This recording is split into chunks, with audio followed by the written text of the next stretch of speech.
Money is not the trigger. Your calm progress scares them more because it proves you never needed approval. Jealous people can survive your money. What rattles them is watching you build life without performing, begging, chasing. You felt it already. The colder replies, strange jokes, and smiles that arrive once your life finally stabilized. Not when you got louder, when you got steadier, less available, less desperate to be chosen or explained. That is the part nobody explains. By the end, you will read behavior faster and stop feeding it. Because jealousy hates evidence. Quiet success is evidence, and evidence cannot be argued with, sabotaged, or laughed away. A flashy win can be dismissed. A peaceful routine, clean discipline, and consistency expose every excuse they used. So when they test you, do less. Pause, look once, and say, "I heard you," before returning back. Picture the dinner table after months apart. You mention your new routine, and one friend suddenly becomes hilarious. Not warm hilarious. Precise little jokes about your early bedtime, plain lunches, your boring weekends, your new standards. Everyone laughs because the delivery is light, but your body registers something older, sharper, and painfully familiar there. It is not about your schedule. It is about what your schedule represents: control, direction, and reduced access.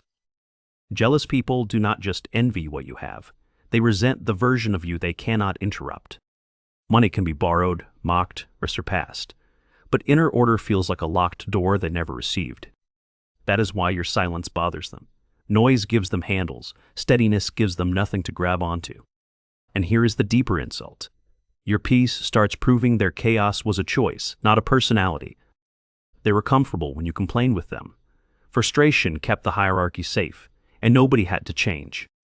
But when you stop narrating misery daily, you remove the glue.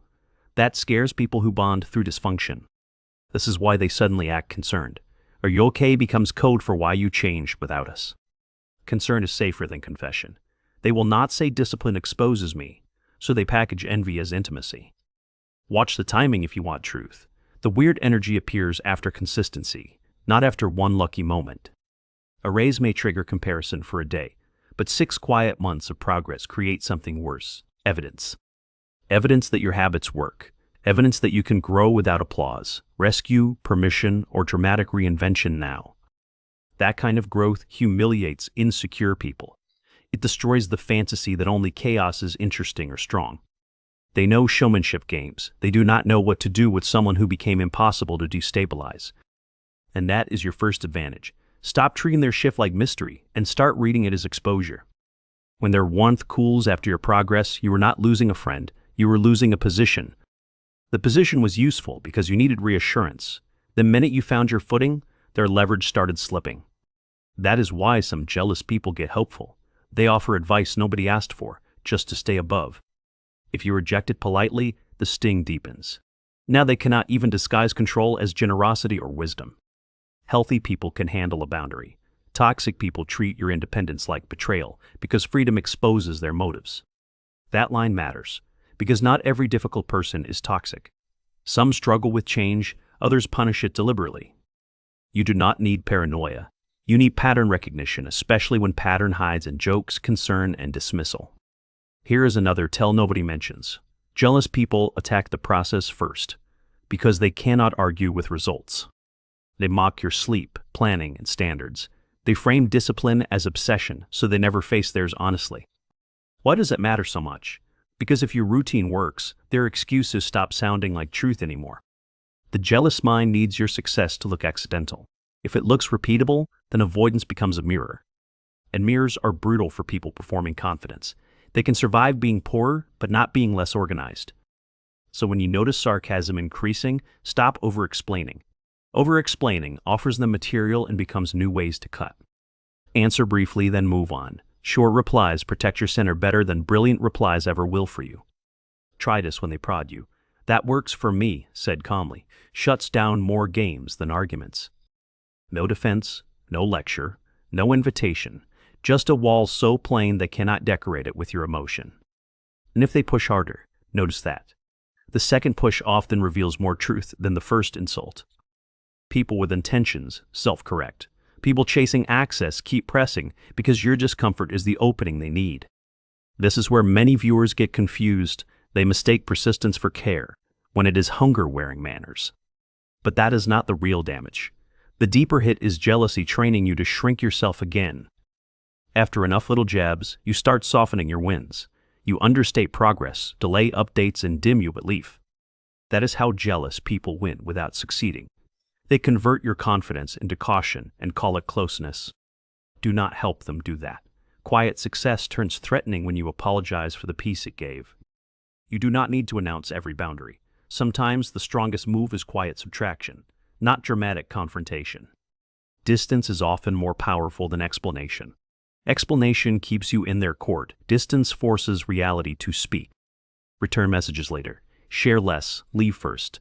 Let them feel lost access without the theater of a fight. Jealous people hate undefined distance. They prefer conflict because conflict still means connection, still means they matter somehow. Silence after disrespect is different. It tells them the bridge did not crack. It simply no longer exists. That terrifies people who survived by staying central. Your distance demotes them without speech, and they feel it. Then comes fake friendliness, the part many people misread. They reappear smiling, acting as if nothing ever happened. That is not healing. That is testing. They're checking whether the old door still opens without accountability. Before we go further, I want your read. What kind of quiet success made someone around you change? Was it your routine, your peace, your boundaries, your discipline? Drop your story in the comments below today. Somebody reading will recognize themselves in it, and sometimes that recognition is the first step out of confusion. Keep it honest, even if it is brief. The details you mention may help another person trust instincts. Because once you see this pattern clearly, the move becomes simple. You stop performing innocence for suspicious people. You do not beg to be understood by someone committed to misunderstanding you. That is wasted oxygen anyway. You also stop confusing privacy with dishonesty. Not telling everything is not deceit, it is emotional self-defense. A boundary is not control. You are not forcing them to behave. You are deciding what gets access. That distinction saves you from guilt. Manipulative people call every limit controlling because shame is their emergency exit. If your success is steady, expect subtle sabotage. Invitations come later, information gets withheld, your effort becomes invisible. They will not always attack directly. Often they simply stop reflecting your value back to you with care. That can sting if you were raised on conditional approval. Silence from people can feel like losing oxygen. But the worst part comes later. You realize praise was never support. It was permission to stay small. Once you see that, grief appears. Not because you lost something real, but because you name it correctly. And naming it correctly matters. What hurts less is a difficult truth, not a lie you keep nursing. So what do you actually do next? First, stop offering proof of your good intentions to bad readers. Second, tighten your updates. Tell them outcomes after they are secure, not dreams while they are fragile still. Third, watch who relaxes when you struggle and stiffens when you shine. That body language tells brutal truths. Jealousy leads to posture before words. A tight smile, a delayed clap, an instant subject change says enough. Do not confront every small thing you notice. Some people deserve correction. Others deserve less access and information. That is strategy, not fear. Confrontation is useful when it clarifies. Distance is useful when it protects you. And if you must answer jealous jab, answer like stone. That is your opinion ends most games. It denies the momentum. They wanted your defense, your blush, your explanation, because reaction lets them feel powerful. A neutral face is sometimes the sharpest boundary. No flinch, no smile, no rescue of their awkwardness either. Remember, jealous people study your reactions carefully. They need to know whether old buttons open the old door. Your job is not to act unbothered. Your job is to become harder to move, even when bothered. That is real recovery, not performance. Recovery means your nervous system stops volunteering for every old role again. You stop being the forgiving one on demand. You stop translating disrespect into stress you must manage alone. You also stopped romanticizing understanding. Some people understand you perfectly. They just preferred the version easier to exploit. That realization can feel cold at first. Then it feels clean, because confusion was costing you more daily. And clean is what jealous people cannot imitate for long. Performance slips when access to your energy disappears. They may get louder for a while, Smarter boundaries often create one last storm before the weather changes. Do not misread that storm as failure. Backlash is often proof that the old methods stop working now. They are not upset because you became cruel. They're upset because you became unavailable to old tricks. And unavailable is powerful. It forces every relationship to reveal whether it was built on respect or access. Once you learn that, quiet success stops feeling lonely. It starts feeling selective, and selective is safer too. You do not need a crowd around your growth.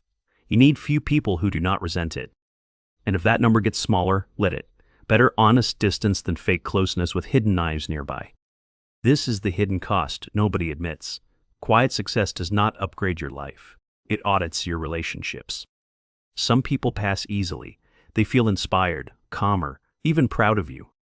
Those are people worth protecting close. Others fail with a smile still on. They want access to your light without respecting its source ever. When you spot that clearly, stop negotiating with the evidence. You are not difficult, you are awake now. Try one thing next time they jab. Breathe once, stay still, and answer shorter than usual for them. Then watch who gets frustrated by your calm. That frustration tells you who depended on your old reactions. If this hits something real for you, press like. It helps the right people find this before damage.